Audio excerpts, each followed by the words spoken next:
Yo sé que los niños ya quieren subir a sus clases, pero escuchar esta lectura antes de subir, chiquitos. Poner atención para que entendáis lo que hizo el Señor Jesús por cada uno de nosotros. Escuchar la lectura. Mateo capítulo 27, versículo 15 en adelante. Dice la palabra de Dios así. Ahora bien, en el día de la fiesta, el gobernador romano solía conceder la libertad a un preso, el que la gente escogía. Tenían entonces un preso famoso llamado Barrabás. Pilato preguntó, pues, a la muchedumbre que estaba allí reunida: ¿a quién queréis que os suelte? ¿A Barrabás o a Jesús llamado el Cristo? Sabía que por envidia lo habían entregado. Pero mientras él estaba sentado en el tribunal, su mujer le mandó a decir: no tomes partido contra este justo, porque hoy he sufrido mucho en sueños por su causa. Pero los principales sacerdotes y los ancianos persuadieron a la multitud para que pidieran a Barrabás y que se le diera muerte a Jesús. Preguntó el gobernador: ¿a cuál de los dos queréis que conceda la libertad? Y ellos contestaron: a Barrabás. Pilato les preguntó: ¿qué pues haré de Jesús llamado el Cristo? Todos exclamaron: sea crucificado. El gobernador insistió: pues, ¿qué mal ha hecho? Pero ellos gritaban aún más: sea crucificado. Al ver Pilato que nada adelantaba, sino que crecía el alboroto, tomó agua y se lavó las manos delante del pueblo y dijo: yo no me hago responsable de la muerte de este hombre. Allá vosotros. Y respondió todo el pueblo: de su muerte nos hacemos responsables nosotros y nuestros hijos. Entonces les soltó a Barrabás y tras haber azotado a Jesús, lo entregó para ser crucificado. A continuación, los soldados del gobernador llevaron a Jesús al pretorio y reunieron alrededor de él toda la compañía. Lo desnudaron y le echaron encima un manto escarlata. Pusieron sobre su cabeza una corona tejida de espinas y una caña en su mano derecha. Hincaron la rodilla delante de él y se burlaban diciendo: ¡salve, rey de los judíos! Le escupían, le golpeaban en la cabeza con la caña y después de haberse burlado de él, le quitaron el manto, le pusieron sus vestidos y lo llevaron para crucificarlo. El domingo pasado estuvimos estudiando lo que pasó, pues el domingo de Ramos, de qué manera el pueblo entero se unía bajo un solo canto. Bendito el Rey, ha llegado, Hosana. Decíamos que en pocos días este pueblo cambiaría su discurso, no sus gritos, pero sí su discurso, para decir: crucifícalo. Eso es exactamente lo que acabamos de leer en Mateo, y es que hoy vamos a estar reflexionando en los dos últimos capítulos de este evangelio, en Mateo 27 y en Mateo 28, en los que se nos narra la manera en la que Cristo Jesús fue condenado injustamente, crucificado, murió, pero cómo la historia no termina ahí y cómo la historia sigue siendo importante hoy para cada uno de nosotros. De manera que te invito a que abras tu Biblia en Mateo 27. Ya hemos leído los versículos 15 al 31 y continuaremos pues a partir del 32. Vamos a empezar este tiempo con una oración, poniendo este mensaje, esta lectura y este entendimiento de las palabras bajo la dirección de el Dios Todopoderoso. Padre Santo, gracias porque hoy podemos volver a reunirnos, tus hijos, para celebrar un día más lo que tú hiciste en esa cruz y cómo esto sigue siendo relevante hoy en día y cómo esto nos afecta a cada uno de nosotros de manera personal. Señor, te pido que nos ayudes a comprender tu palabra y a vivirla también. Gracias, Señor, porque podemos estudiarla libremente, pues queremos también ser hacedores de esta palabra. En tu santo nombre ponemos este tiempo en tus manos y te pedimos que nos hables directamente a cada uno de nosotros de manera personal. Gracias, Señor, otra vez por el privilegio de estudiar tu palabra. En tu santo nombre. Amén. Muy bien, pues te invito a que en Mateo 27 acompañes la lectura. Vamos a leer Mateo 27 del 32 al 44. Mateo 27 del 32 al 44. Lectura que nos dejará muchas preguntas que intentaremos hoy resolver. Y dice de la siguiente manera Mateo 27, 32. Al salir, hallaron a un hombre de Cirene que se llamaba Simón y lo obligaron a llevar la cruz. Cuando llegaron a un lugar llamado Gólgota, que significa lugar de la calavera, le dieron a beber a Jesús vinagre mezclado con hiel, pero después de haberlo probado, no quiso beberlo.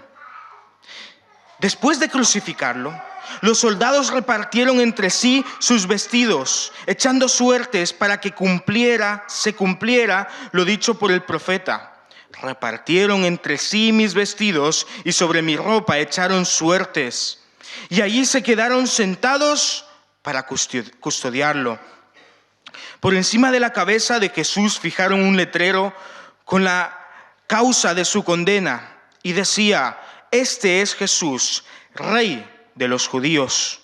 También crucificaron con él a dos ladrones, uno a su derecha y otro a su izquierda. Los que pasaban lo insultaban y meneaban la cabeza diciendo: ¿tú, el que derribas el templo y en 3 días lo reedificas? Sálvate a ti mismo. Si eres hijo de Dios, desciende de esa cruz. De la misma manera, también los principales sacerdotes, junto con los escribas, los fariseos y los ancianos, se burlaban de él y decían: a otros salvó, pero a sí mismo no se puede salvar. Si es el Rey de Israel, que descienda ahora de la cruz y creeremos en él. Confío en Dios. Líbrelo ahora si quiere, porque ha dicho: soy hijo de Dios. Del mismo modo, lo injuriaban los ladrones que habían sido crucificados con él. Muchas preguntas nos surgen al leer Mateo 27, esta primera parte del 32 al 44, y es que a lo largo del Evangelio se nos presenta el mensaje de Jesús que dice: el reino de los cielos ha llegado, ya está aquí. Pero si el reino de los cielos ha llegado, ¿cuál es el rey? ¿No decía Jesús ser hijo de Dios? Pero entonces, si es hijo de Dios, ¿por qué su padre le permite sufrir tanto? ¿No hizo milagros? ¿No decía ser poderoso? ¿No era fuerte? ¿No había sanado enfermedades incurables de por vida? ¿No había incluso resucitado a otros? ¿Dónde está su fuerza ahora? ¿La han crucificado tan fácilmente? ¿Eso era lo que hacía falta para acabar con este que tenía tanto poder? Y, por cierto, ¿no se llamaba a sí mismo maestro? ¿Y no tenía multitudes que le acompañaban? ¿Por qué ahora está solo en una cruz, en lo alto de la montaña? ¿No decía ser el Mesías? ¿Aquel al que los judíos habían esperado por tantos años? ¿Aquel que esperaban los judíos para que entonces fueran liberados del imperio que les oprimía, del imperio romano? ¿No está ahora este supuesto Mesías en una cruz? ¿De qué manera va a liberar a Israel si la cruz en la que Él está es romana? ¿No decía ser Dios? ¿Cómo es que lo derrotan los hombres? ¿Cuántas preguntas surgen al leer estos pasajes? Sorprendentes, cautivantes, no nos pueden dejar indiferentes. Si eres hijo de Dios, decían ellos, desciende de la cruz. ¿No decías que eras poderoso? ¿Confió en Dios? ¿No puede librarlo Él? Es que el mensaje no acaba ahí. Sigue diciendo Mateo 27, 45 al 66. Desde el mediodía hubo tinieblas sobre toda la tierra hasta las 3 de la tarde. Cerca de las 3 de la tarde Jesús clamó a gran voz, Elí, Elí, lama sabactani, que significa, Dios mío, ¿por qué me has desamparado? Algunos de los que estaban allí decían al oírlo, a Elías llama este. Al instante uno de ellos se dio prisa en tomar una esponja, la empapó de vinagre y sirviéndosela de una caña se la acercó a Jesús para que bebiera. Pero los otros decían, deja, veamos si viene Elías a librarlo. Y Jesús, tras haber clamado otra vez a gran voz, entregó el Espíritu. Entonces el velo del templo se rasgó en dos, de arriba a abajo, la tierra tembló, las rocas se partieron, los sepulcros se abrieron y muchos cuerpos de creyentes que ya habían muerto se levantaron. Después que Él resucitó, salieron de los sepulcros, entraron en la santa ciudad y se aparecieron a muchos. El centurión y los que estaban con Él custodiando a Jesús, al ver el terremoto y las cosas que habían sucedido, dijeron llenos de miedo, verdaderamente este era Hijo de Dios. Muchas mujeres que desde Galilea habían seguido a Jesús para servirlo estaban allí mirando de lejos. Entre ellas estaban María Magdalena, María la madre de Jacobo y José y la madre de los hijos de Zebedeo. Cuando cayó la noche, llegó un hombre rico, natural de Arimatea, llamado José, que también había sido discípulo de Jesús. José pidió a Pilato el cuerpo de Jesús y Pilato mandó que se lo dieran. José tomó el cuerpo, lo envolvió en una sábana limpia y lo puso en un sepulcro nuevo que había sido excavado en la peña. Después hizo rodar una gran piedra para cerrar la entrada del sepulcro y se fue. Estaban allí María Magdalena y la otra María sentadas delante del sepulcro. Al día siguiente, que es el posterior al de la preparación, se reunieron los principales sacerdotes y los fariseos ante Pilato y le dijeron, Señor, nos acordamos de que aquel embaucador, mientras vivía, había dicho, después de 3 días resucitaré. Manda pues que se asegure el sepulcro hasta el tercer día, no sea que vayan sus discípulos de noche, lo hurten y digan al pueblo, ha resucitado de entre los muertos, y será el último engaño peor que el primero. Pilato les contestó, ahí tenéis la guardia, id, aseguradlo como sabéis. Entonces ellos fueron y aseguraron el sepulcro, sellando la piedra y montando la guardia. Todas las promesas, todo el recorrido que los evangelios llevan para terminar así. Todo el Antiguo Testamento apuntaba a este Jesús para terminar así. Juan el Bautista preparó el camino para que Jesús terminara así. Los discípulos le siguieron para terminar así. Vaya derrota. Hemos sido engañados. ¿Acaso este que predicaba que el reino de los cielos había llegado terminaría así? ¿Ha sido derrotado? No y nunca no. No ha sido derrotado. Esta es una victoria.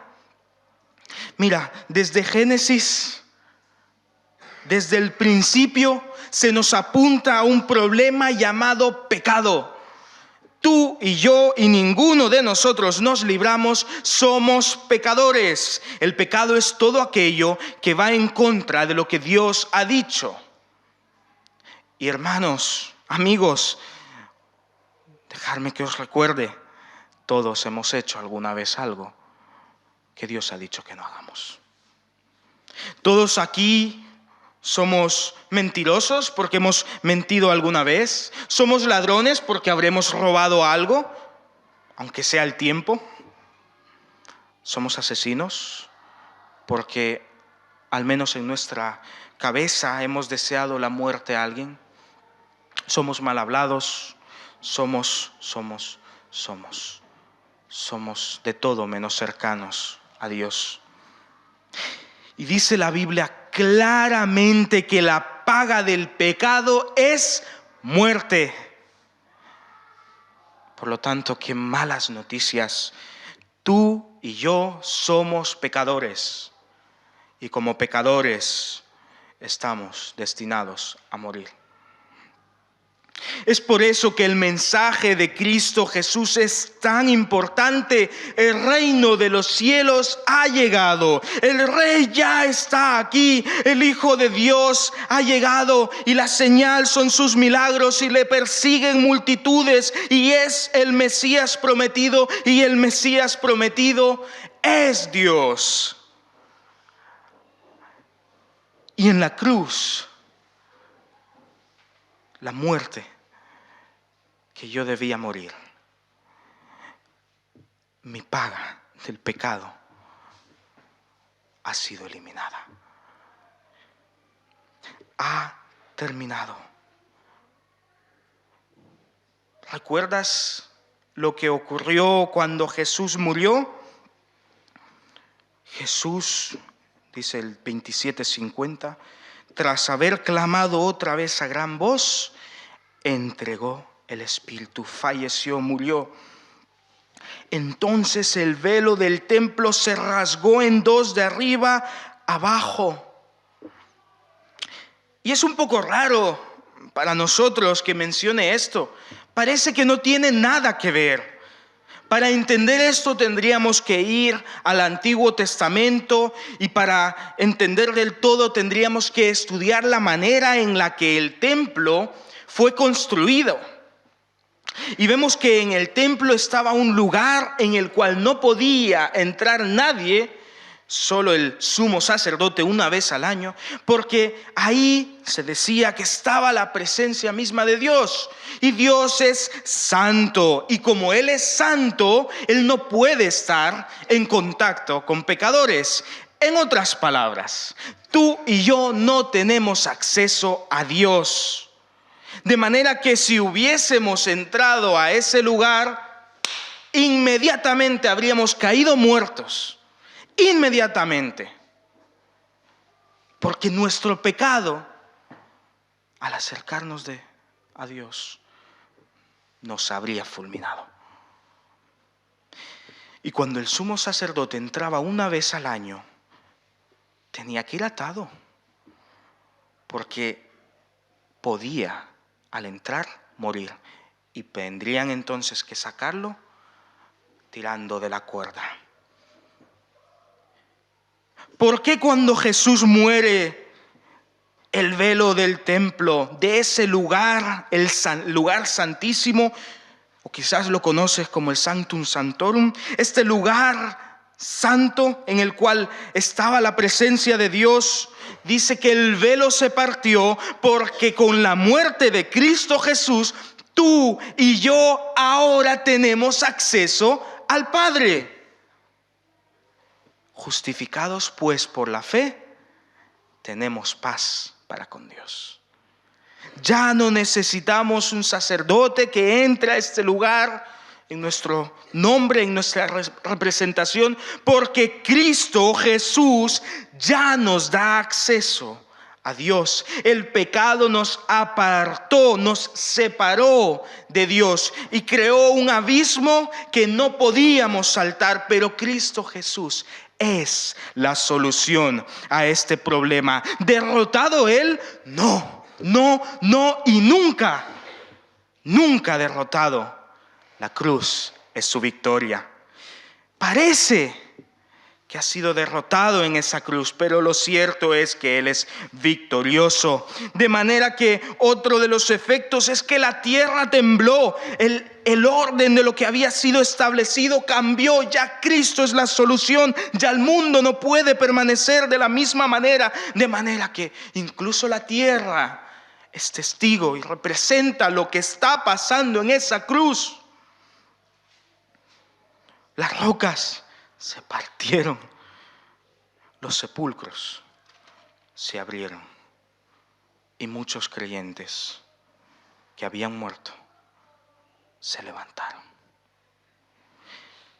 La muerte de Cristo Jesús trae un antes y un después. La muerte de Cristo Jesús trae un antes y un después. De manera que se nos recuerda, se nos dice, ¿te acuerdas aquellos que estaban ahí, romanos, que estaban custodiando la cruz? Pues se nos recuerda uno de estos que dice lleno de miedo, verdaderamente este era Hijo de Dios. Para un romano decir esto era una locura, porque para ellos el Hijo de Dios era el César. Era el emperador, él era un Dios. De manera que el romano, al ver todo esto, no puede hacer nada más que afirmar lo que Jesús ya había dicho. Este sí es Hijo de Dios. Y entonces Jesús, cuando ya muere en esa cruz, lo descienden y lo ponen en un sepulcro. Y no solo ponen esta piedra para que nadie intente robar su cuerpo, porque pensaban que los discípulos querrían robar su cuerpo y así decir que Jesús había resucitado, sino que también ponen a una guardia, de manera que ese seguramente es el sepulcro mejor guardado nunca antes en la historia.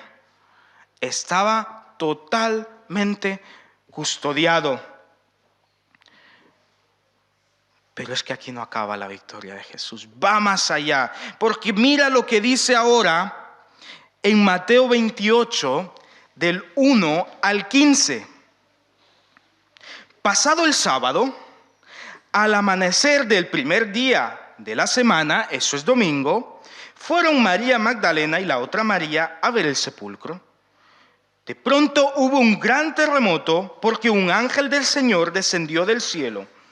Se acercó, removió la puerta y se sentó sobre ella. Su aspecto era como un relámpago y su vestido blanco como la nieve. Los guardias temblaron de miedo y se quedaron como muertos. Pero el ángel dijo a las mujeres: no temáis vosotras. Yo sé que buscáis a Jesús, el que fue crucificado. No está aquí, pues ha resucitado como había anunciado. Venid, ved el lugar donde fue puesto. Ahora, id a prisa y decid a sus discípulos, ha resucitado de entre los muertos y va delante de vosotros a Galilea. Allí le veréis. Esto es lo que tenía que deciros. Las mujeres entonces salieron del sepulcro asustadas, pero al mismo tiempo llenas de alegría, y corrieron y llevaron la noticia a los discípulos. Y cuando iban a comunicar la noticia, Jesús les salió al encuentro y las saludó. Entonces ellas se acercaron, abrazaron sus pies y lo adoraron. Y Jesús continuó diciendo: no temáis, id a llevar la noticia a mis hermanos, para que vayan a Galilea y allí me verán. Mientras las mujeres iban caminando, sucedió que unos soldados de la guardia fueron a la ciudad y dieron aviso a los principales sacerdotes de todas las cosas que habían acontecido. Estos se reunieron con los ancianos y acordaron sobornar a los soldados, dándoles una gran suma de dinero para que dijeran que los discípulos de Jesús habían robado el cuerpo durante la noche mientras la guardia dormía. Si esto llega a oídos del gobernador, nosotros les convenceremos y no tendremos ningún problema. Ellos tomaron el dinero y actuaron como se les había indicado. Esta versión de los hechos se ha divulgado entre los judíos hasta el día de hoy. Y entonces Jesús es puesto en el sepulcro. Testigos de ello las hay. María Magdalena y la otra María. Y estas mismas mujeres son las que después del sábado, que recordemos que los judíos guardaban y descansaban y por lo tanto no fueron al sepulcro, después del sábado, el domingo, muy de mañana, van al sepulcro y se encuentran con lo que seguramente habrá sido la sorpresa de su vida. Desde luego la de los soldados lo fue porque hubo un terremoto, la piedra fue removida y apareció un ángel, de manera que los soldados quedaron muertos de miedo, como muertos, dice la Biblia. Y entre ese susto seguramente reciben el mensaje del ángel: no está aquí. Jesús no está aquí. Ellas habían sido testigos de cómo Jesús había sido puesto en ese sepulcro, y son también testigos de cómo en 3 días, el domingo, Jesús ya no se encontraba en ese sepulcro, porque Jesús había resucitado tal y como Él había dicho. La tumba está vacía. La tumba está vacía. De manera que esta noticia, saben que tienen que llevarla al resto de los discípulos. Y Jesús se les aparece y les dice: no temáis, no temáis. Id a llevar la noticia a mis hermanos. Y quedan en verse ya en Galilea. Otros evangelios se toman la labor de ir narrando cuántos encuentros hubo entre los discípulos y Jesús en los siguientes días, de manera que hubieron muchos, centenas de testigos de la resurrección de Cristo Jesús. Los judíos, por otra parte, intentaron acallar a los soldados, pero hermanos, la verdad no puede ser acallada. La tumba está vacía. La cruz es la victoria de Dios, la tumba vacía también. Es importante que entendamos, hermanos, que la cruz es el lugar donde yo debía morir y el sepulcro donde yo debía reposar. Pero la cruz es el lugar donde Dios me da vida nueva. Y el sepulcro hoy está vacío. Y ya no puede ser ocupado por mí. Porque ya tengo vida en Cristo Jesús. ¿Lo crees? Jesús predicaba la llegada del reino de los cielos. Y Él es el Rey. Jesús decía ser hijo de Dios y hasta los romanos lo confirmaron. Jesús hacía milagros. ¿Y qué milagro más grande que decir que al tercer día resucitó y así también yo tengo vida eterna? A Jesús les seguían multitudes. Yo quiero ser uno de ellos. Jesús decía ser el Mesías, aquel que acabaría con el pecado del mundo. Y cuán cierto es que ha acabado con el pecado de todo aquel que en él cree.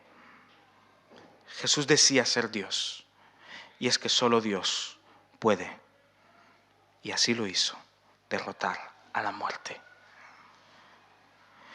Pero no acaba ahí. Tú y yo tenemos algo que ver con todo esto. ¿Recuerdas? Desde Génesis se nos recuerda el problema del pecado. De manera que ahora que nos encontramos con Jesús, se nos da a conocer la solución del pecado. Y tiene nombre propio, y es Cristo Jesús. De manera que, si entendemos que somos pecadores, hay solución. Hay buenas noticias, y es Cristo Jesús. Si no has creído en Él, hoy es un día excelente. Hoy Él está dispuesto a perdonar tus pecados. Su salvación está al alcance de todos. De todos. De manera que hoy puedes nombrarlo tu Señor y Salvador. Y si ya Cristo es tu Señor y Salvador, pues termina el capítulo 28 conmigo. Dice el versículo 16. Los 11 discípulos fueron a Galilea, al monte donde Jesús les había ordenado. Cuando lo vieron, lo adoraron, aunque algunos dudaban. Jesús se acercó y les dijo: toda potestad me es dada en el cielo y en la tierra. Por tanto, id y haced discípulos a todas las naciones, bautizándolos en el nombre del Padre, del Hijo y del Espíritu Santo, y enseñándoles a que guarden todas las cosas que les he mandado. Sabed que yo estoy con vosotros todos los días hasta el fin del mundo. Amén. De manera que si ya eres hijo de Dios, Él te ha dejado una misión. Te ha dejado una tarea, algo que como iglesia debemos llevar a cabo hoy, mañana y hasta que Él vuelva. Pero algo que a la vez podemos hacer porque Él está con nosotros todos los días hasta el fin del mundo. Él no está en el sepulcro está vacío. Él está con nosotros. Padre Santo, gracias porque hoy podemos celebrar y regocijarnos y adorarte, Señor, porque la cruz que yo tenía que sufrir ya no tiene poder y la muerte ha sido derrotada por ti. De manera que el sepulcro está vacío. Gracias, Señor, por tu salvación. Gracias, Señor, por tu vida eterna. Y gracias por permitirme formar parte de esto a cada uno de nosotros de manera personal. Por lo tanto, como iglesia, Señor, obedecemos tus palabras. Queremos cumplir con la tarea que nos has dado. Y podemos también afirmar cuán cierto es esta última parte en la que dice que tú estás con nosotros. Gracias, Padre, porque no nos abandonas. Gracias, Señor, por tu vida eterna. En tu santo nombre. Amén.